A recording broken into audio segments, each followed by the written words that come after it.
Magical mini car tree.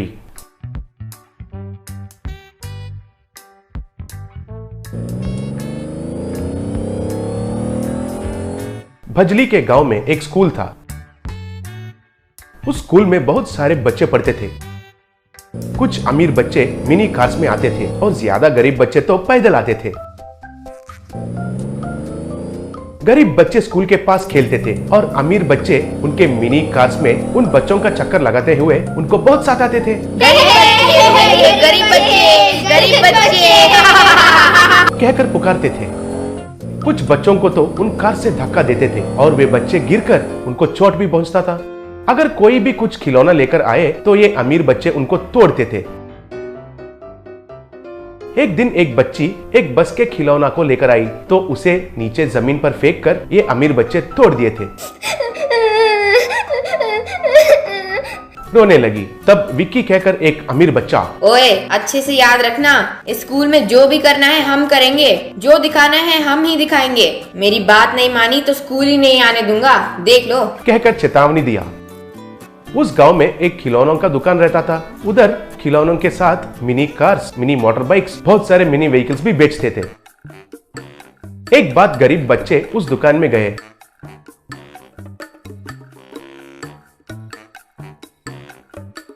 Uncle uncle, आपका बेटा विक्की हमारे स्कूल में ही पढ़ता है। वो जिस गाड़ी में घूमता है वो बहुत अच्छा है अंकल। हम सब मिलके पैसे जुटाकर वैसे एक कार खरीदने की सोच रहे हैं। उस गाड़ी में घूमकर हम अपना शौक पूरा करना चाहते हैं अंकल। उसकी कीमत बताएंगे तो अभी से हम पैसों का इंतजाम कर लेंगे अंकल।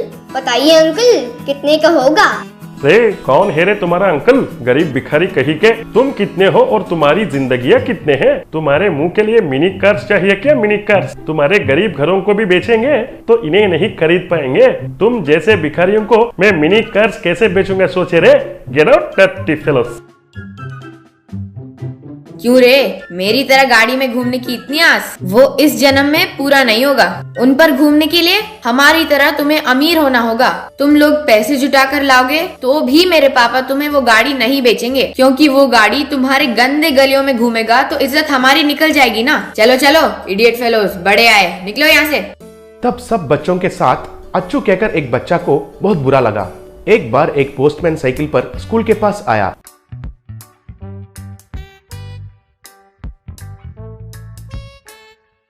उधर क्लास चल रहा था। तब वो पोस्टमैन, पोस्ट मैडम, इधर अच्छो कौन है? उनके घर गया तो उधर ताला लगा हुआ है। वो बच्चा इधर ही पढ़ रहा है कहकर पता चला, इसलिए ये पार्सल देने के लिए आया हूँ मैडम। तब अच्छू उठकर, मैं ही अच्छू हूँ, ये क्या पार्सल है? तब क्लास में सारे बच्चे दिलचस्पी से देखने लगे। उसमें क्या है पता नहीं है बाबू, कल तुम्हारे घर में देने वाला था, लेकिन मैं कल छुट्टी लेकर बाहर जा रहा हूँ, इसलिए ये पार्सल आज ही तुम्हें देने के लिए आया हूँ। मैडम, क्लास को डिस्टर्ब करने के लिए गलत मत समझिए। बाबू ये लो तुम्हारा पार्सल, कहकर पार्सल देकर उधर से चला गया। बाद में अच्छू वो पार्सल देखकर, शायद दिल्ली से हेमंत हुजूर अंकल ने भेजा है, पता नहीं अंदर क्या है, कहकर खोल के देखा। उसमें एक छोटा सा मिनी कार था। वाह कितना अच्छा है ये। मामा जब पिछली बार आया था तब मैंने उनसे पूछा था कितनी याद से भेजा उन्होंने। कहकर देखा तो दूर में उसको विक्की और उसका बैच आते हुए नजर आए। बाप रे, इसे विक्की लोग देखेंगे तो तोड़ देंगे, इसे कहीं छुपाना होगा, सोचा। बाद में उसे लेकर जंगल में आया। उधर एक गड्ढा खोदकर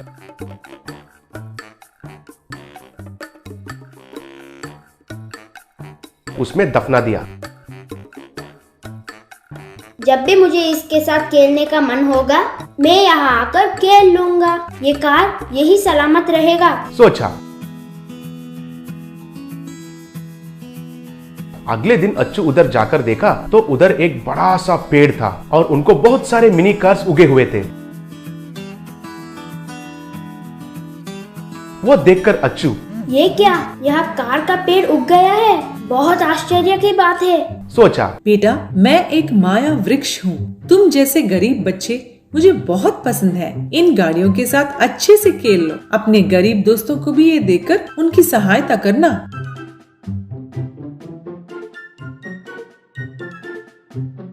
बाद में अच्छू जाकर उनके दोस्तों को जो हुआ सब बताया। सब मिलकर उस पेड़ के पास आए। सब बच्चे एक एक कार को तोड़ के लिए। बच्चों, तुम ही नहीं, जितने भी गरीब बच्चे क्यों न आए, मैं जो चाहिए वो देती रहूंगी, खुशी से जाना। ऐसे वे सब लोग मिनी कार्स में उधर से चले गए। वे ऐसे गांव में जा रहे थे तो सब लोग हैरान होकर देखने लगे। मेरे प्यारे गांव वालों, आप में से कोई भी गरीब बच्चे हैं तो हमें बताओ, हमारी तरह तुम्हें भी मिनी कार दिलाऊंगा। वो सुनकर विक्की और उनके दोस्त हैरान हो गए थे। तब अच्छू और कुछ गरीब बच्चों को लेकर उस पेड़ के पास जाने लगा। विक्की लोग भी उनका मिनी कार्स में अच्छू लोगों का पीछा करने लगे और उनको चुपके से देखने लगे। तब उधर गरीब बच्चे पेड़ पर चढ़कर कुछ कार्स को तोड़ कर लिए और खुशी से उनको चलाते हुए उधर से चले गए। वो देखकर विक्की लोग हैरान हो गए। बाद में विक्की और उनके दोस्त उस पेड़ पर चढ़कर कार्स को काटने के लिए बहुत कोशिश किए, लेकिन वो काटे नहीं। तब वे लोग फिसलकर नीचे गिर गए। पेड़ के ऊपर से कुछ कार्स उड़ते हुए आकर विक्की लोगों का कार्स को तोड़ दिए और वापस जाकर पेड़ पर लटक गए। क्यों रे नीच कमीनों, तुम्हारे दिमाग में बुद्धि आने तक तुम लोग स्कूल चल के ही जाना, तब तुम्हें पता चलेगा गरीबों का दुख। अगले दिन विक्की और उनके दोस्त पैदल जा रहे थे तो अच्छू और उनके दोस्त मिनी कार्स में उनके चारों ओर चक्कर लगाते हुए उनको बहुत छेड़ने लगे। कार चले गए तुम्हारे, कार चले गए, कार चले गए तुम्हारे, कार चले गए। उनका गलती का एहसास होकर विक्की लोग उस पेड़ के पास जाकर उनको माफी मांगे और उनको प्रणाम किए। तब पेड़ उनको मिनी कार्स दिया। तब से लेकर विक्की लोग भी अच्छू लोगों से मिलकर खुशी से उन मिनी कार्स में घूमने लगे।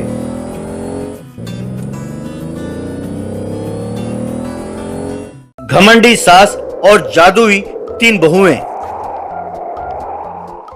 एक गांव में सरलाबाई नाम की एक स्त्री रहती थी। उसके 2 बेटे थे, सुजीत और अजीत। सुजीत उसके सौतन का बेटा था। सरलाबाई अजीत को बड़े प्यार से पालती थी। अजीत को पढ़ने के लिए शहर भेजा, पर सुजीत की पढ़ाई को छुड़वाकर घर का काम कराती थी। सुजीत भोला था, ज्यादा बुद्धिमान भी नहीं था। सरलाबाई उसे बहुत सताती थी, पर वो अपनी माँ से बहुत प्यार करता था।